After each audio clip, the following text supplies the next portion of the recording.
What if age could actually bring two people closer?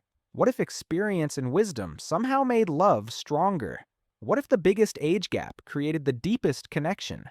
These are stories about older men and younger women who found something real despite what everyone told them.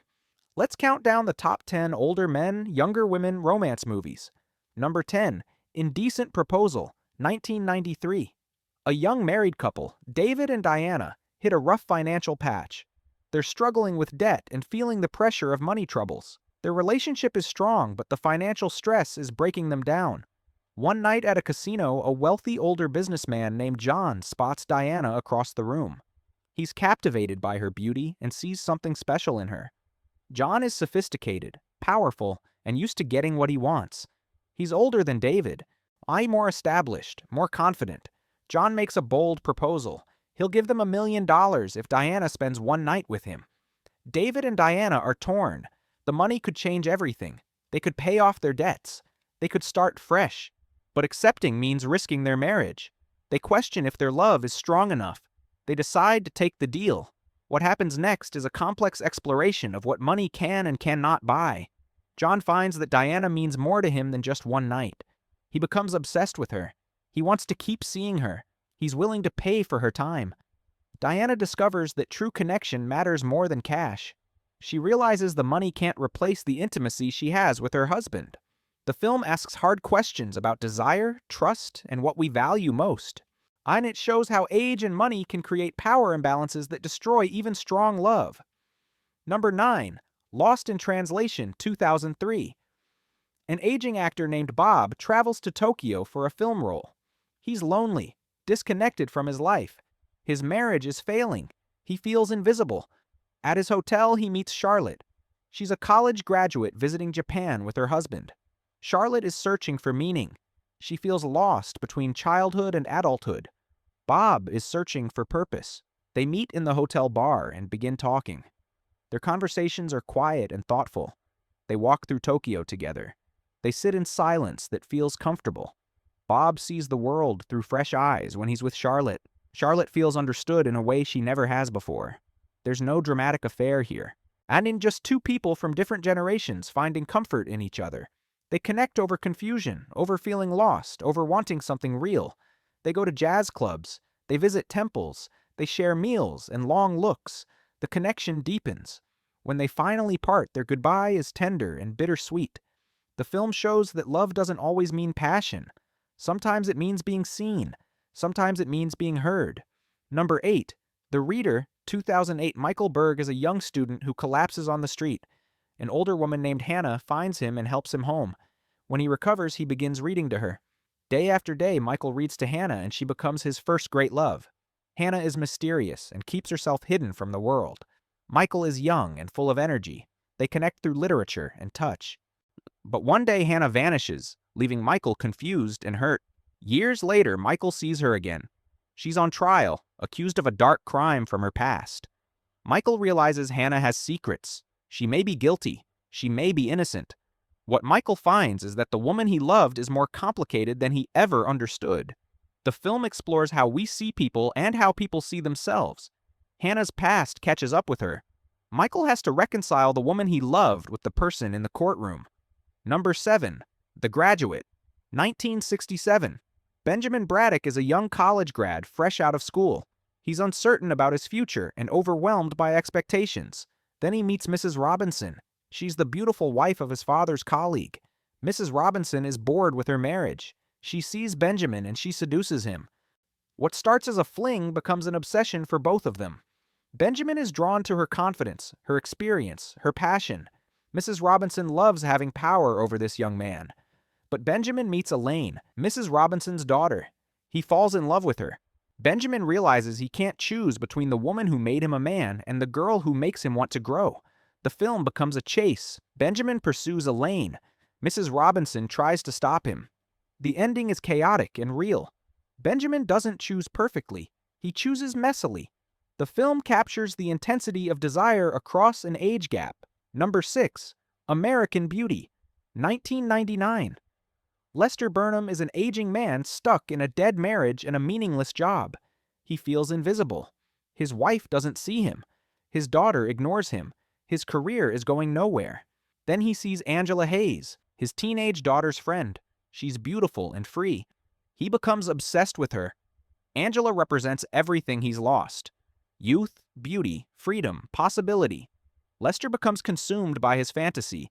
He leaves his wife. He quits his job. He gets a new job flipping burgers. He works out obsessively. He buys a sports car. He smokes marijuana, all to be closer to Angela. The film is dark. Lester's desire is not romantic. It's obsessive and destructive. It ruins his family. It destroys his marriage. It hurts everyone around him. Angela isn't actually interested. She's a teenager playing a role. She's scared of adult attention. She's pretending to be confident. What Lester doesn't see is that Angela is terrified. She's pretending to be confident when she's actually scared. The film explores how older men can project their fantasies onto younger women, how the age gap can create confusion and danger. Lester never sees Angela as she really is. He only sees what he wants to see. Number 5. Closer, 2004. 4 people are caught in a web of attraction and betrayal. Dan is a writer. Alice is a younger woman he falls for. They seem like the perfect couple. Then Anna enters their life. She's a photographer. Dan becomes fascinated by Anna. Anna is closer to his age. She challenges him. Dan and Anna have an affair. Alice discovers the betrayal. In revenge, Alice sleeps with another man. The whole group spirals into games of revenge and control. The age dynamics shift and change. Dan pursues younger Alice. Then he pursues older Anna. No one wins. Everyone hurts. The film shows how relationships across age gaps can become battlegrounds, how desire can corrupt everything. Number 4. Unfaithful, 2002. Connie Summers is a woman married to a successful businessman. She has a good life, but she feels empty.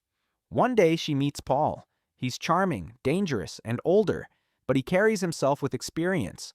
Paul is a book dealer. He seduces Connie with words and wit. Connie and Paul begin a passionate affair. She lies to her husband. She sneaks away. She feels alive for the first time in years. Her husband senses something is wrong. He follows her. He discovers the affair. What comes next is a story of jealousy and violence. Her husband is enraged. He confronts Paul. The situation becomes dangerous. Connie must choose her stable marriage or her passionate affair. The film shows how affairs can destroy everything, how the age gap might matter less than the emotional connection. Number 3. North by Northwest, 1959. Roger Thornhill is an older man, sophisticated, successful, tired.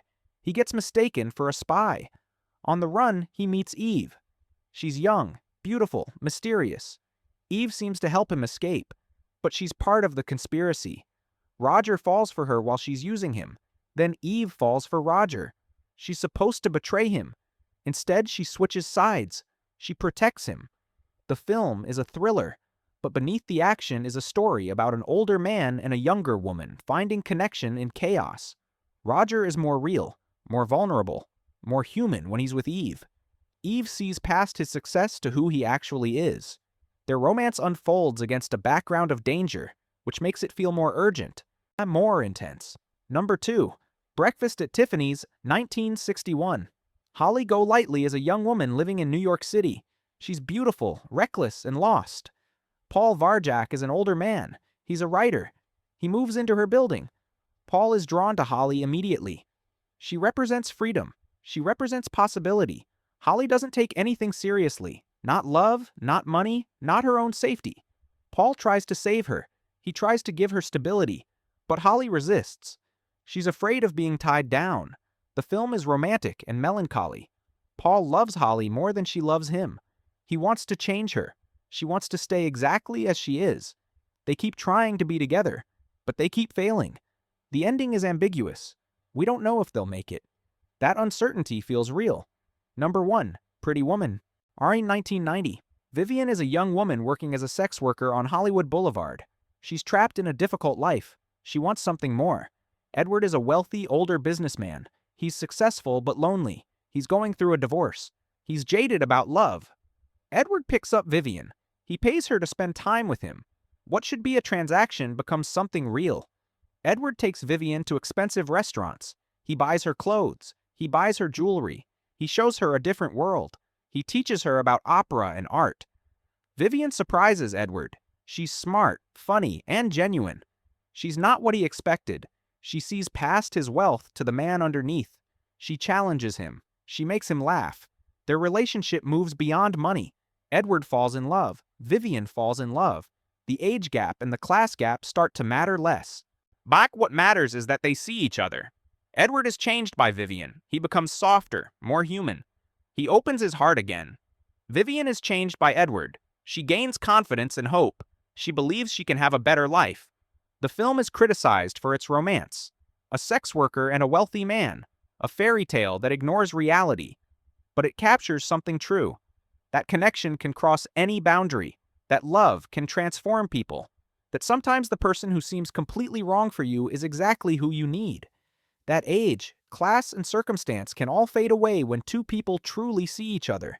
So which of these films touched you the most? Was there one where the age gap mattered less than the connection? Or one that made you uncomfortable? Tell me in the comments which older man and younger woman story felt the most real. Did any of these surprises you? What made certain relationships work and others fall apart? Did the power dynamics change how you felt about the romance? Drop your thoughts below.